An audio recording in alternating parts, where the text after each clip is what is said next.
Let's mic history को जानो।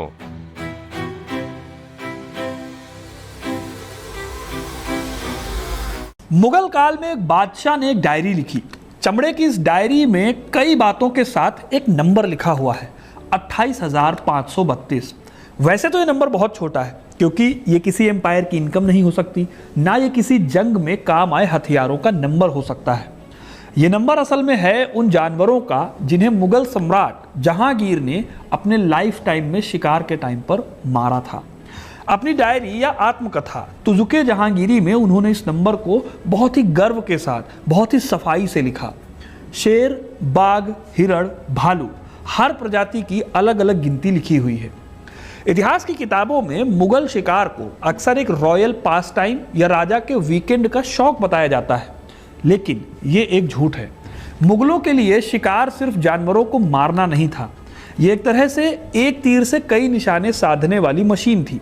एक बड़ा मिलिट्री ट्रेनिंग, राजपूतों को साधने का कूटनीतिक मंच और नेचर के खिलाफ छेड़ा गया ऐसा युद्ध जिसके खौफनाक निशान आज भी हमारे भारत के जंगलों में मिलते हैं।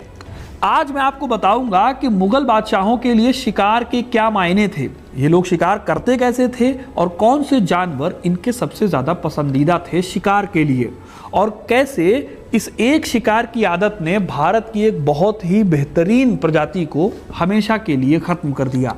तो वीडियो को पूरा देखिएगा, क्योंकि अपना इतिहास नहीं जानोगे तो खुद को कैसे पहचानोगे। मुगलों के शिकार करने के तौर तरीकों और उसके प्रभाव पर जाने से पहले ये जानना बहुत ज़रूरी है कि इस शिकार के पीछे उनकी फिलॉसफी क्या थी और उस फिलॉसफी की जड़ें कहाँ से आती थी। जब मुगल दिल्ली पर काबिज हुए तो उन्हें पता था कि हिंदुस्तान की इतनी डाइवर्स आबादी को सिर्फ तलवार के दम पर नहीं दबा सकते, सत्ता का खौफ दिखाना ज़रूरी था। इसके लिए उन्होंने सेंट्रल एशिया की कमरगाह युद्ध पद्धति को भारत के जंगलों में उतारा। इसी पॉलिटिकल और साइकोलॉजिकल ज़रूरत के चलते जन्म हुआ शाही शिकार के मुगल एडिशन का। इस परंपरा की जड़ें भारत में नहीं बल्कि सेंट्रल एशिया की मंगोल और तैमूरी परंपराओं में गहराई तक धसी हुई थी। तैमूरी कल्चर में शेर या बाघ का शिकार करना मतलब सत्ता को लेजिटिमाइज करना था। उनके यहाँ पर यह बहुत ही पवित्र तरीका माना जाता था। ये सबूत था इस बात का कि राजा को रूल करने का हक डिवाइन है, यानी अल्लाह का दिया हुआ है। जब बाबर, हुमायूं और उसके बाद अकबर ने सत्ता को संभाला तो भी यही कॉन्सेप्ट वो लेकर आए, लेकिन हिंदुस्तान के घने जंगलों ने उनकी इस परंपरा को एक नया और बहुत बड़ा स्ट्रक्चर दे दिया। मुगल अपने साथ कमरगाह पद्धति शिकार में लेकर आए। कमरगाह पद्धति बेसिकली दोनों तरफ से घेर कर हमला करने वाली पद्धति थी। इसका स्केल बहुत बड़ा होता था, एक मिलिट्री कैंपेन की तरह होता था। महीनों पहले इसकी प्लानिंग शुरू होती थी। अक्सर बादशाह के शिकार पर जाने के टाइम पर पूरी की पूरी राजधानी ही कूच कर जाती थी। आगरा या दिल्ली के किलों में बहुत कम लोग रह जाते थे। फिर घने जंगलों में बीचों बीच मीलों के दायरे में एक चलता फिरता शहर या टेंट सिटी बना दिया जाता था। हिस्टोरिकल रिकॉर्ड से पता चलता है कि अकबर के एक नॉर्मल शिकार अभियान में 4,000 से ज़्यादा एलीट सैनिक, हज़ारों दरबारी, रईस, रसोइये और यहाँ तक कि हरम की महिलाएं भी शामिल होती थी। खुले जंगल के बीच जहाँ जंगली जानवरों का राज होता था, वहाँ सम्राट के लिए डेली 30 से 40 तरह की शाही व्यंजन तैयार होते थे। मुगलों के शिकार की टोली में सबसे इंपॉर्टेंट टूल होते थे पीटर। ये लोग हांका लगाते थे। इनका काम होता था कई मील का एक घेरा बनाना, हफ्तों तक नगाड़े बजाकर, शोर मचाकर, आग जलाकर जंगली जानवरों को डराना। इससे ये लोग जानवर को उस घेरे के सेंटर तक लेकर आते थे। दिक्कत ये थी कि ये लोग अक्सर निहत्थे होते थे या फिर लाठी डंडों से अपना काम करते थे। मतलब कि बाघ, हाथी और तेंदुए जैसे खतरनाक जानवरों को एक सकरी जगह पर लाने के लिए लाठी डंडे से यही लोग रिस्क लेते थे।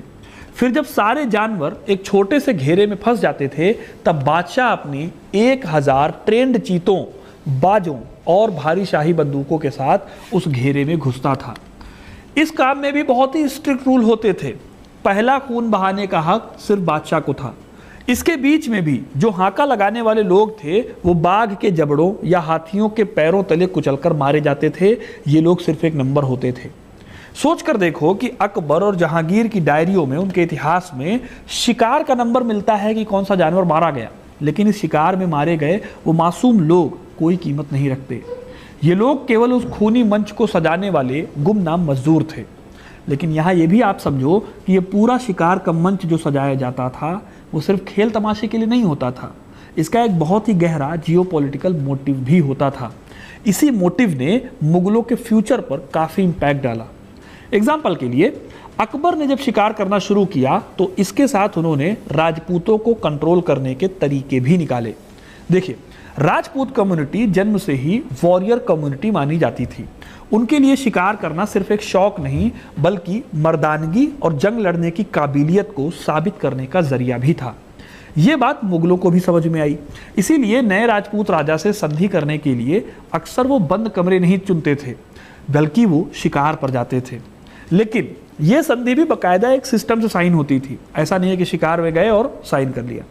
होता यह था कि दोनों तरफ के रईस और सेनापति एक साथ अपने घोड़े दौड़ाते, एक साथ खतरे का सामना करते और एक साथ शिकार का बनाया हुआ मांस खाते। ये एक तरह की अल्फा मेल बॉन्डिंग थी। मुगलों ने राजपूतों को इन अभियानों में शामिल करके न केवल उन्हें अपनी बेतहाशा मिलिट्री ताकत और अपने रिसोर्सेज का एहसास कराया बल्कि खून से सने शिकारगाहों में डिप्लोमेटिक गठबंधनों की ऐसी नींव रखी जो महल की संधियों से ज़्यादा मजबूत साबित हुई। लेकिन इन सबके बीच एक डर हमेशा बना रहता था।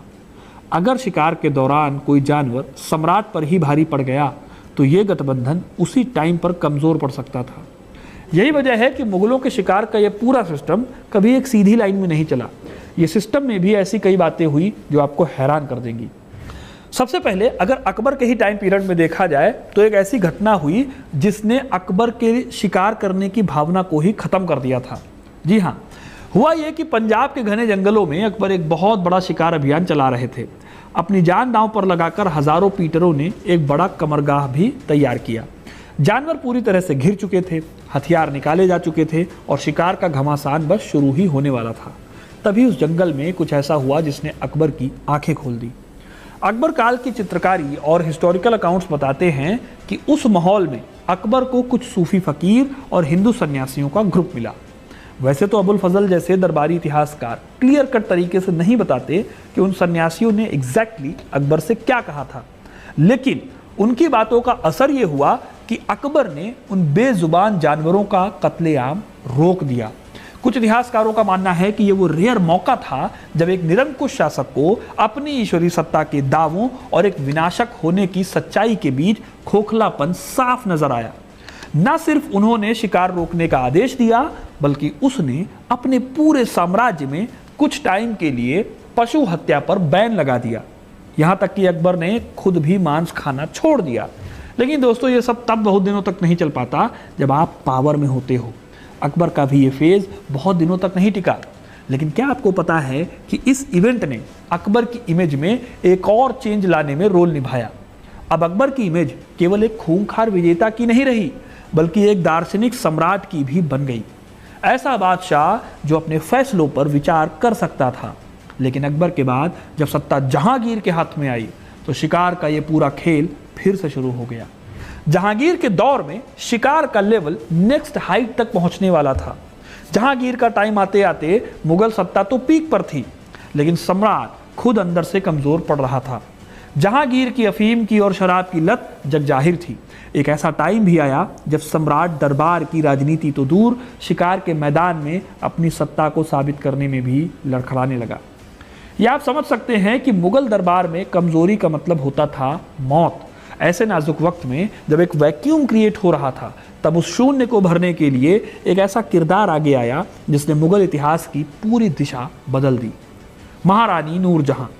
नूरजहां के बारे में अक्सर ये कहा जाता है कि उन्होंने पर्दे के पीछे से साम्राज्य को चलाया, लेकिन असलियत इससे कहीं ज्यादा दिलचस्प और विद्रोही थी। नूरजहां ने केवल राजकाज के कागजों पर मोहरें नहीं लगाई, उन्होंने मुगल सत्ता के सबसे मैस्कुलिन यानी मर्दाना प्रतीक यानी शाही शिकार पर भी सीधा दावा ठोका। 17वीं सदी के हिंदुस्तान में जहां महिलाओं को हरम की दीवार के भीतर रखा जाता था, वहां एक रानी का हाथी के हौदे पर बैठकर खुले जंगल में बंदूक उठाना सिर्फ एक शौक नहीं था। ये रईसों, मनसबदारों और विरोधियों के लिए बहुत ही क्लियर और खौफनाक राजनीतिक स्टेटमेंट था। नूरजहां कोई आम शिकारी नहीं थी। हिस्टोरिकल एविडेंस बताते हैं कि वो असाधारण और अचूक निशानेबाज थी। इतिहास के पन्नों में वो घटना बहुत गहराई से दर्ज है जब एक विशाल आदमखोर बाघ ने एक पूरे इलाके में आतंक मचा रखा था। जब बाघ का सामना करने के लिए जहांगीर नहीं बल्कि नूरजहां आगे आई। खुद जहांगीर ने अपनी डायरी में इस पूरी घटना का जिक्र किया है। नूरजहां ने अपने उस एक शिकार से दरबार के तमाम रईसों और सेनापतियों को ये सख्त मैसेज दिया कि सम्राट भले ही नशे में डूबे हों, लेकिन मुगल तोपखाने और सत्ता की असली बागडोर अभी भी बहुत ही मजबूत और अचूक हाथों में है। फिर शाहजहां का दौर आया। इस दौर में शाही शिकार और भी ज़्यादा खर्चीला और सोफिस्टिकेटेड हो गया। इसके साथ साथ ये क्रूर पीआर स्टंट भी बन गया। एग्जाम्पल के लिए पातशाहनामा में बुरहानपुर के एक शिकार का जिक्र है। यहाँ शाहजहां को शेर और शेरनी के एक पूरे परिवार का संहार करते हुए दिखाया गया। इन पेंटिंग्स में सम्राट के चेहरे पर कोई इमोशन नहीं है, मानो कोई आम इंसान नहीं बल्कि कोई देवता हो जो बुराई का नाश कर रहा हो। लेकिन शाहजहां के इस क्रूर पीआर स्टंट और इस भव्यता को जिस शासक ने पूरी तरह से पलटा वो था उसी का बेटा औरंगजेब। मुगल इतिहास के सबसे कट्टर माने जाने वाले इस बादशाह के लिए जंगल कोई शाही प्लेग्राउंड या सत्ता के प्रदर्शन का मंच नहीं था। औरंगजेब की ज़्यादातर लाइफ दक्कन में बीती, इसीलिए उसके दौर में शिकार का जो सारा रोमांटिसिज्म था, जो ग्लैमर था, वो खत्म हो गया। जहां जहांगीर जैसे उसके पूर्वज शिकार के बाद जश्न मनाते थे, डायरीज में बहुत बड़े आंकड़े लिखते थे, वहीं औरंगजेब ने इसे महज सेना को चुस्त रखने के लिए एक मिलिट्री ड्रिल और सैनिकों के लिए रसद जुटाने के साधन तक समेट दिया। 1668 आते आते अपनी बढ़ती हुई धार्मिक रूढ़िवादिता के चलते उसने केवल मनोरंजन और शौक के लिए किए जाने वाले इन भव्य शिकार आयोजनों पर सख्त पाबंदी लगा दी। जिस शाही शिकार की परंपरा की शुरुआत मुगल सत्ता की धमक और भव्यता दिखाने के लिए हुई थी, उसका अंत औरंगजेब के नीरस सैन्य शिविरों और उसके कठोर फरमानों के नीचे दब कर रह गया। अब दोस्तों, ये तो बात हो गई बादशाहों के शिकारों की, उनकी फिलॉसफी की, लेकिन शिकार के इस भव्यता की एक डार्क साइड भी थी। शिकार मुगलों ने खेला, लेकिन इसकी कीमत चुकानी पड़ी पूरे हिंदुस्तान के जंगलों को। मुगल बादशाहों की देखा देखी उनके मनसबदार भी शिकार की होड़ में शामिल हुए। इसके चलते पूरे इंडियन सबकॉन्टिनेंट का नेचुरल बैलेंस ही बिगड़ गया। इस क्राइसिस से हम आज तक नहीं उभर पाए। इस पूरे टाइम पीरियड की सबसे बड़ी ट्रेजेडी एशियाटिक चीतों ने झेली। वैसे एक बहुत बड़ा भ्रम यह है कि मुगलों ने चीतों का शिकार करके उन्हें खत्म किया। असल में सच्चाई इससे भी ज्यादा डार्क है। मुगलों ने चीतों का सिर्फ शिकार नहीं किया, बल्कि उन्होंने इन चीतों को अपना गुलाम बनाया। इन चीतों का इस्तेमाल होता था बाकी तेज दौड़ने वाले जानवरों जैसे कि काला हिरन, नीलगाय और चीतल, इन सबको पकड़ने के लिए। हिस्टोरिकल रिकॉर्ड्स बताते हैं कि अकबर के पास एक ही वक्त में 1000 से ज़्यादा ट्रेंड चीते मौजूद थे। प्रॉब्लम ये थी कि ये चीते कभी भी कैद में या महल के अंदर ब्रीडिंग नहीं करते थे। इसीलिए अपनी शाही शान को बचाए रखने के लिए मुगलों को लगातार जंगलों से नए और जवान चीते पकड़ने पड़ते थे। दशकों तक चले इस क्रूर सिलसिले ने भारत के जंगलों में चीतों की वाइल्ड लाइफ पॉपुलेशन की कमर तोड़ दी। लेकिन कहानी यही खत्म नहीं होती। मुगलों ने तो सिर्फ चीतों की बुनियाद खोखली की, उनके ताबूत में आखिरी कील ठोकना भी बाकी था। मुगलों के बाद जब भारत में ब्रिटिश राज आया तो अंग्रेजों ने चीतों को शाही खिलौना नहीं बल्कि एक खतरा माना। ब्रिटिश सरकार ने बाकायदा सरकारी फरमान जारी किए, चीतों और बाघों को मारने पर नगद इनाम देना शुरू किया। पैसों के लालच और क्रूर मनोरंजन के चक्कर में अंग्रेज अफसरों ने बचे खुचे चीतों का कत्लेआम कर दिया। इस ट्रेजेडी का सबसे काला पन्ना लिखा गया साल 1947 में, यानी आज़ादी के ठीक आज़ादी के वक्त। छत्तीसगढ़ की कोरिया रियासत के महाराजा रामानुज प्रताप सिंह देव ने भारत के आखिरी बचे 3 एशियाई चीतों का शिकार कर दिया। इस आखिरी गोली के साथ ही साल 1952 में भारत सरकार ने चीते को देश से हमेशा के लिए विलुप्त यानी एक्सटिंक्ट घोषित कर दिया। जो सिलसिला मुगलों के तंबुओं से शुरू हुआ वो अंग्रेज़ों की बंदूकों और भारतीय राजाओं के घमंड से होता हुआ भारत के नक्शे से हमेशा के लिए मिट गया। मुगल काल में शिकार को लेकर इतिहासकारों में आज भी बहुत बहस होती है। एक तरफ दरबार की कहानी है, इसे अबुल फजल जैसे लेखकों ने लिखा। आईने अकबरी में अबुल फजल ने शिकार को अच्छे राजकाज और धर्म से जोड़ा है। उनका कहना था कि राजा शिकार के बहाने अपनी प्रजा का हाल जानने के लिए जाते थे। उन्होंने लिखा, राजा बाहर से शिकार में लगा रहता था लेकिन अंदर से वो हमेशा ईश्वर के साथ था। लेकिन इन कहानियों को आज के हिस्टोरियंस शाही प्रोपेगेंडा मानते हैं। उस टाइम पर मीडिया था नहीं, इसीलिए शिकार जैसे हिंसक और बहुत ही महंगे काम को सही ठहराने के लिए उसे धर्म की साइड दे दी गई। लेकिन एक दूसरी साइड है। ये है आज के एनवायरमेंटल हिस्टोरियंस। इनमें महेश आर रंगराजन और थॉमस आर ट्रॉटमैन जैसे प्रसिद्ध इतिहासकार शामिल हैं। वो अबुल फजल की बातों को एकदम गलत मानते हैं। उनका मानना है कि मुगलों का शिकार असल में एनवायरमेंट के लिए एक टेररिज्म था। मुगल ये दिखाना चाहते थे कि इंसान, शहर, मिट्टी, नदी और जंगल के जानवर, इन सब पर सिर्फ उनका कंट्रोल है। इसी बीच और भी हिस्टोरियंस आते हैं जैसे कि रूबी लाल, जो एक तीसरी बात भी कहती है। वो नूरजहां के शिकार को एक फेमिनिस्ट सिंबल मानती हैं। उनका मानना है कि नूरजहां ने मर्दों वाले समाज में अपनी ताकत दिखाई। लेकिन दोस्तों, इन सभी के बीच एक सवाल आता है, क्या ताकत पाने के लिए जानवरों को मारना सही है? या नूरजहां भी अनजाने में उसी सिस्टम का हिस्सा बन रही थी जिसने आखिरकार नेचर को तबाह कर दिया?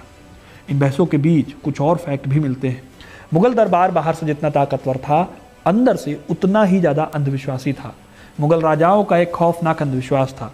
अगर शिकार के घेरे से कोई शेर या बाघ जिंदा भाग जाता तो इसे बहुत बड़ा अपशकुन माना जाता। इसे साम्राज्य पर विपत्ति या राजा की मौत का इशारा समझा जाता था। इसीलिए जानवर को मारना राजा के जिंदा रहने की गारंटी भी था। अगर कोई बाघ भागने लगे तो वहाँ मौजूद आम सैनिकों को उसके आगे निहत्थे कूदना पड़ता था। राजा के एक वहम के लिए सैकड़ों आम लोगों की जान रिस्क पर डाल दी जाती थी। सत्ता के घमंड का सबसे अजीब उदाहरण अकबर के दरबार से भी मिलता है। अकबर के पास 1000 सधे हुए चीते थे। एक बार एक चीते ने एक तेज हिरण को पकड़ लिया। अकबर ने खुश होकर उसे चीतों का सरदार बना दिया। उस जानवर को इंसानों और दरबारियों की तरह शाही सम्मान दिया गया। जब वो चीता चलता था तो आगे आगे शाही नगाड़े बजते थे। एक तरफ साम्राज्य में लोग अकाल और गरीबी से मर रहे थे, दूसरी तरफ एक जानवर को शाही रुतबा मिल रहा था। यह उस टाइम की बड़ी इकोनॉमिक और सोशल खाई को दिखाता है। ताकत के नशे में मुगल राजाओं को एक भ्रम हो गया था। उन्हें लगता था कि जैसे वो जानवरों को घेर कर बेबस कर देते हैं, वैसे ही किसी भी दुश्मन को वो कुचल देंगे। लेकिन इसी अजेय होने के भ्रम ने उनके साम्राज्य को धीरे धीरे खोखला कर दिया। औरंगजेब के बाद मुगल कमजोर पड़ गए। मराठों की वॉर पॉलिटिक्स और अंग्रेजों की कूटनीति ने उनका ये भ्रम तोड़ दिया। जो मुगल सत्ता जंगलों में राज करती थी, वो इतिहास की आंधियों में उखड़कर रह गई। आज हम प्रोजेक्ट टाइगर जैसे प्लान्स पर करोड़ों रुपए खर्च करते हैं। हमें लगता है कि ये तबाही नए कारखानों से शुरू हुई, लेकिन इसकी शुरुआत 16वीं सदी के मुगल तंबुओं और उनके घमंड से शुरू हो चुकी थी। जहांगीर की डायरी में शिकार किए गए 28,532 जानवरों का आंकड़ा है। ये सिर्फ एक राजा की डायरी नहीं, बल्कि हमारी नेचर का डेथ वारंट था।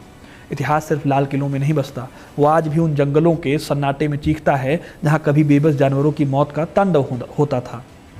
दोस्तों, मुगलों के लिए जंगल एक मिलिट्री सिमुलेशन ग्राउंड था और शिकार का एक बहुत ही बड़ा मिलिट्री नियम था।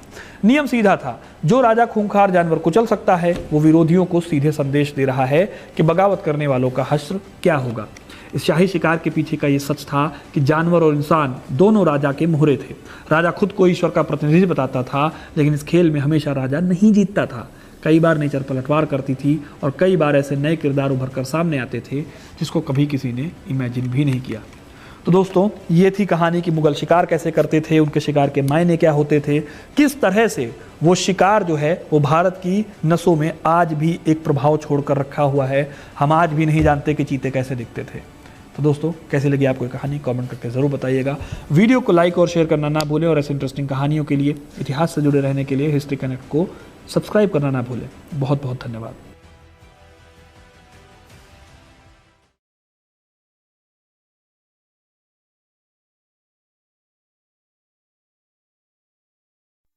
आप सुन रहे थे let's mic more than radio. Follow कीजिए हमें हमारे सोशल मीडिया प्लेटफॉर्म्स पर। Marketing strategies, corporate stories, brand building ideas, marketing case studies और इनोवेशन एक अलग पर्सपेक्टिव से, जो आपने कभी नहीं सुना होगा। Let's mic more than radio लेकर आ रहे हैं एक ऐसा ही unique show for all marketing aspirants, professionals, startups and entrepreneurs every Saturday at 11 a.m. The Marketing Show with Dr. Shekhar Trivedi, streaming exclusively on Let's Mic app and YouTube channel. इसे radio पे सुनने के लिए download करें Let's Mic app और visit www.letsmic.com। Let's Mic अब खबरें radio app पे। ये है मोर देन रेडियो।